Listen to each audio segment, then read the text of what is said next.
Sir, আপনি কাঁদছেন? আমার নতুন পায়েস খেতে কি না ভালোবাসতো।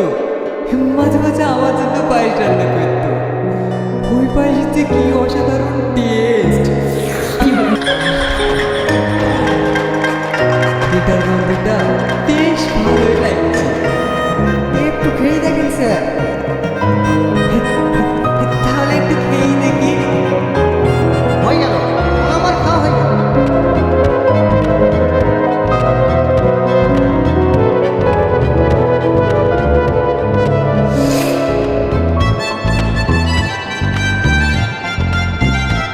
আমার জন্মদিনে নতুন একবার পায়েস রান্না করেছিল।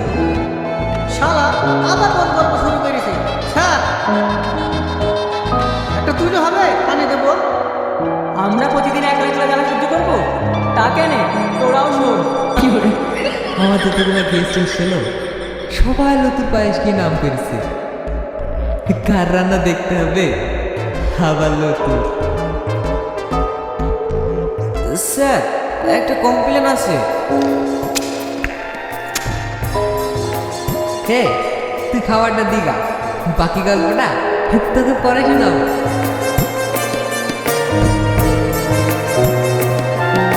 বলো, তোমাদের কি কমপ্লেন আছে? স্যার, এক সপ্তাহ হয়ে গেল সবার বাড়িতে হালকাতা কাটতে এসেছি।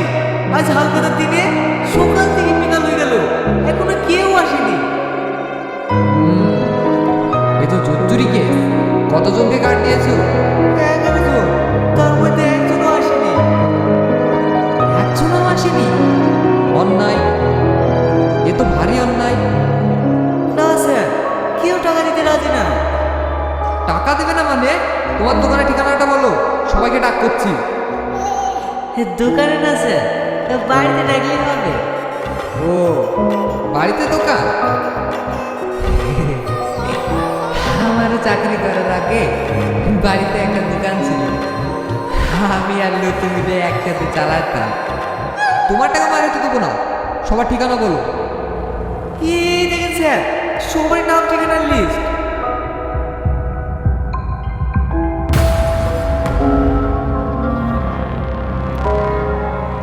কনস্টেবল, তুমি সবাইকে ওর বাড়িতে তুলে আনো। ঠিক আছে স্যার।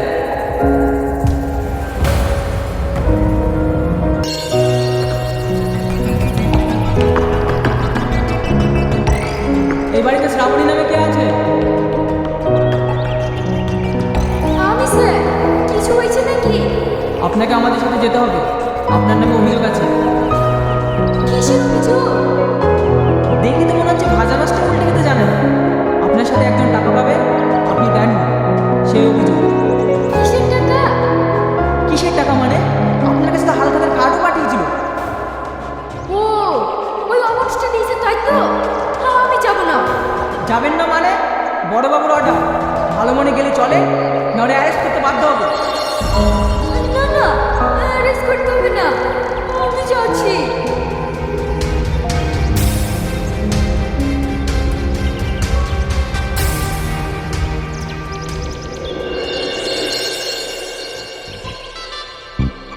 তোর বাড়ির চাটা খুব সুন্দর, কিন্তু আমার নতুন মতো হবে না।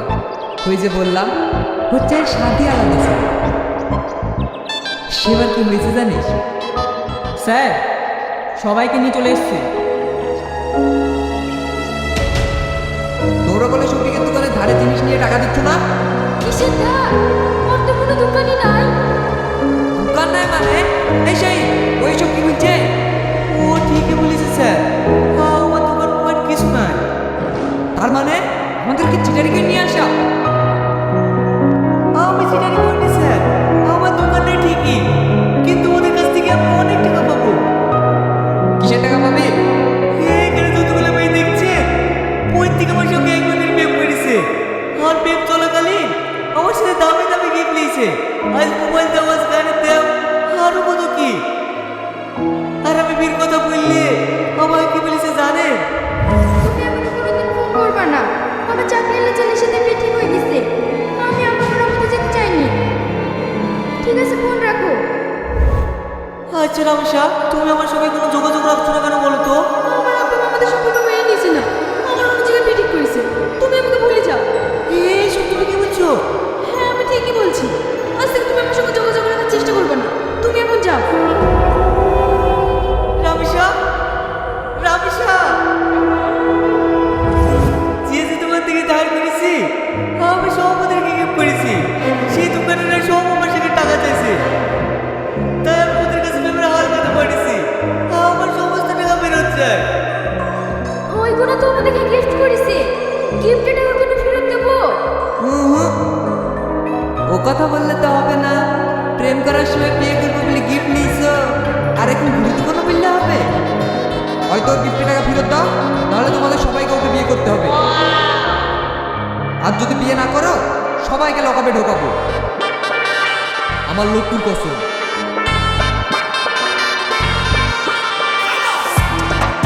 সো হ্যালো ভিউয়ার্স, আপনারা সবাই কেমন আছেন? আশা করি আপনারা সবাই খুব ভালোই আছেন। তো চলে এসেছি আমি আবারও একটি নতুন নাটক ভিডিও নিয়ে। এই ভিডিওটি হতে চলেছে খুবই কষ্টের এবং এই ভিডিওটি পুরোপুরিভাবে পার্ট 1 অ্যাভেলেবেল ইউটিউবে রয়েছে। আপনারা যদি সময় হয়ে থাকে তাহলে এই ভিডিওটি দেখার পর অবশ্যই ওই ভিডিওটি দেখতে পারেন। সো ভিডিওটা নিয়ে আমি এখানে ডিসকাস করছি এবং ভিডিওটার পরের পার্টে কি হতে চলেছে তা আমি আপনাদের জানিয়ে দিচ্ছি এবং আমি বলে রাখছি ভিডিওটা খুব হাসি ও দুঃখে হতে চলেছে, তাই আপনারা অবশ্যই ভিডিওটা দেখবেন। সো ভিডিওটা যত তা জানা যাচ্ছে ভিডিও পার্ট 1 আপলোড করা হয়েছে এবং এই ভিডিওর পার্ট 2 দেখা যাবে না। ভিডিওটির পার্ট 1 এই ভিডিওটি সমাপ্ত হয়ে গেছে, তাই আমি আপনাদের জানাচ্ছি দ্বিতীয় পর্ব ইউটিউবের আসবে না। এতটাই ছিল ভিডিওটি, তাই ভিডিওটা আমি এখানেই শেষ করছি। আপনারা সবাই ভালো থাকবেন ও সুস্থ থাকবেন। দেখা হচ্ছে আপনার সাথে আবার একটি নতুন ভিডিও নিয়ে অন্য কোন টপিকের সঙ্গে। ততই না, আপনারা সবাই সুস্থ থাকবেন। ধন্যবাদ।